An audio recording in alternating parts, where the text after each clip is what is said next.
Just always remember, without a proper helper, no project can ever be completed successfully.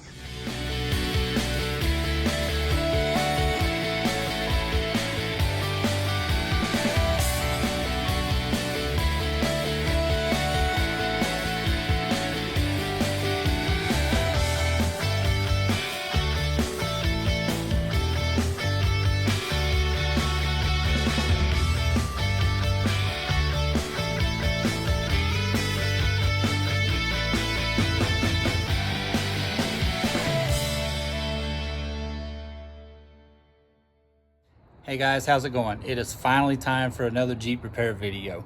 If you remember, several videos back, we did the front big brake kit on our JKUR Rubicon. And we talked about why we chose the RTI Off-Road kit over the TerraFlex kit. Mostly because of the nearly 50% lower cost for the RTI Off-Road for a very quality kit over the TerraFlex ones. But it's time for the back ones. So again, we turned to RTI Off-Road and we're doing the Crown Automotive kit on the back, but not for the same reasons necessarily. So let me show you the kit, we'll talk about it, and I'll tell you why we chose it. So here it is, guys. I've already changed one side, obviously, so I wanted to use the stock rotor to compare to the large rotor here, and I mean, it is a significant increase. These are 13.5-inch rotors, and if you just line up the rotors edge to edge here, you'll see it's a significant increase in the rotor diameter.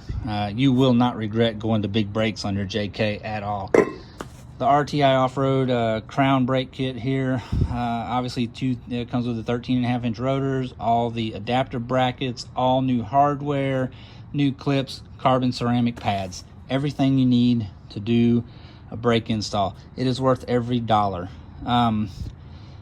This time there was not a significant cost difference between the TerraFlex brakes and the RTI Off-Road.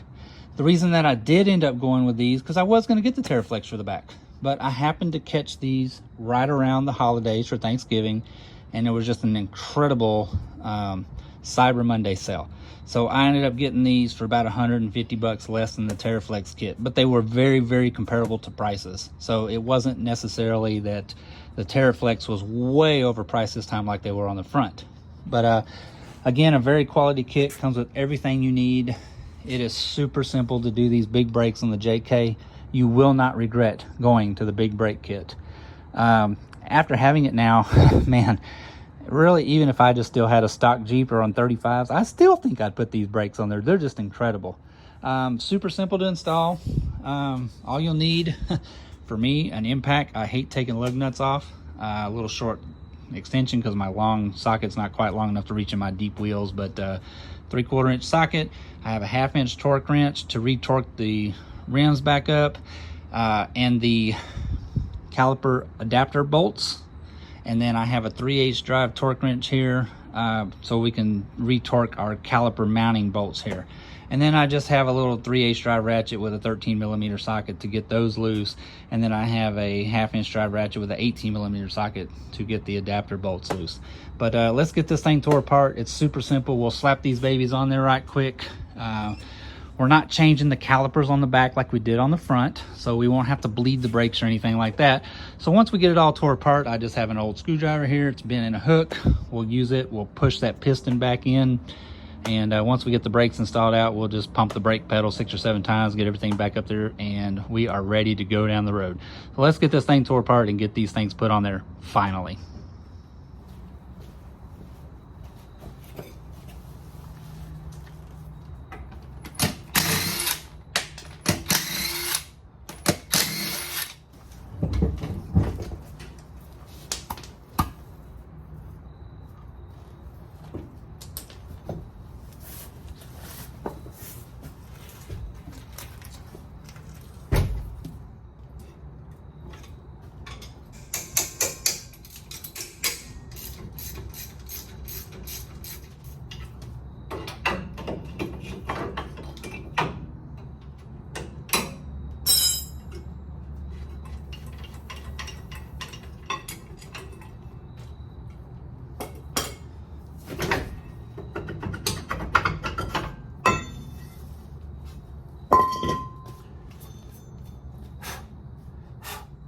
up to you if you want to, but I do highly recommend. For me personally, I do take a little bit of anti-seize and put it right around where the rotor is going to mate back up around your axle shaft right here. And I put just a touch on the threads or the lugs. And then we're not trying to paint the Jeep. And a little bit around where the rotor will sit up against around the studs. Again, you don't have to, but from years, it just helps keep the rotor from getting seized up on there after a period of time of running around in the mud and the muck and all that kind of stuff like that. It's purely up to you. I recommend it.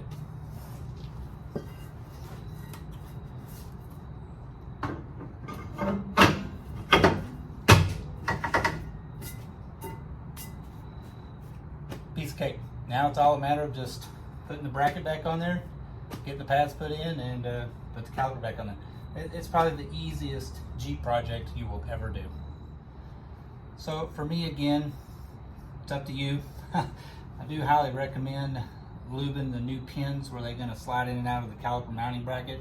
And again, for me, I'm just going to turn to some nickel anti-seize.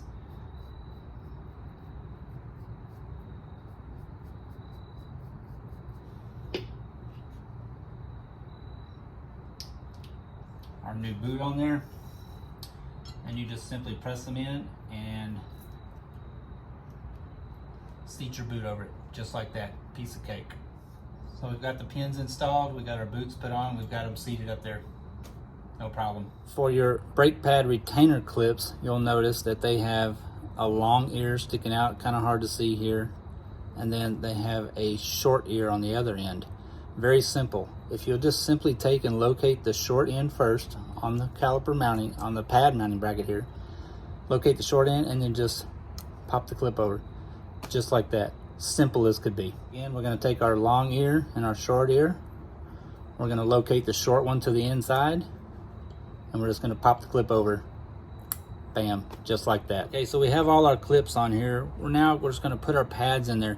And since our pads are going to be riding back and forth in these clips ever so slightly, and that is a metal on metal contact, we're going to lube the inside of these clips right here with just a little bit of high temp grease, just so we won't develop a squeak later on as the pads move in and out on the bracket. Okay, so again, all we did was we just put a little tiny bit of high temp grease on the retention springs here.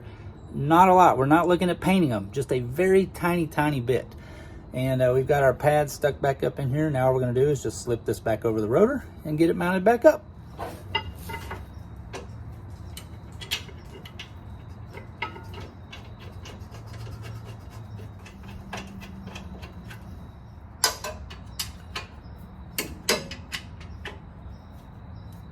Okay guys, so we got the caliper mounting bracket back up installed, and we torqued them to 55 foot-pounds. You're probably going to find some conflicting torques if you start looking around the internet. Some people say 100, 120, 77, 55. Anyways, what we found in the Jeep manual was 55. It's plenty tight. I also do recommend using a little bit of blue Loctite on the bolts. Blue, red, whatever you want to use, I don't care. Red is a little bit more what we want to call permanent, just takes a little bit more muscle later down the road. Blue is plenty sufficient. There's a million Jeeps running out there that don't have any put on it. And to tell you the truth, on my Jeep, I can't speak for stock because I'm not stock anymore, but I did have to take my sway bar in link loose on the bottom to be able to retorque the bolts. I have the anti-rock sway bars, and the links are quite a bit bigger, and they do stick out significantly more, I think, than a stock one. I don't know, don't quote me on that, but I did have to loosen it and move it out of the way to retorque the bolts. So I went with 55 blue Loctite. We're gonna get the caliper put back on there. Whatever you decide to do, it's your Jeep.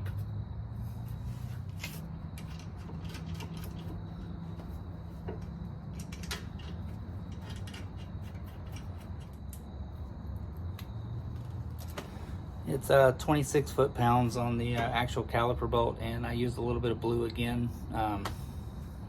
It's up to you.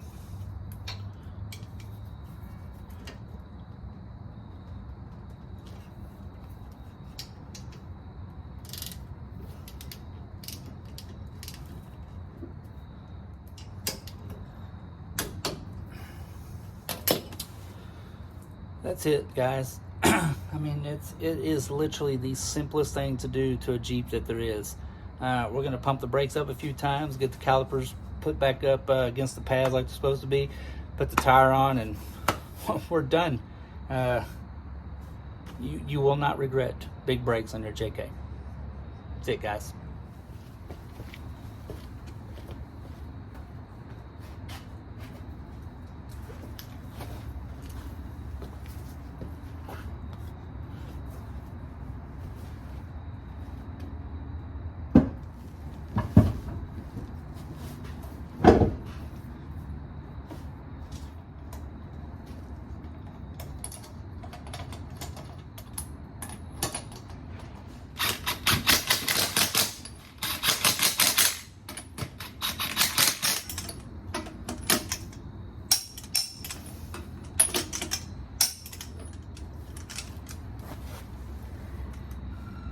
That's all, folks.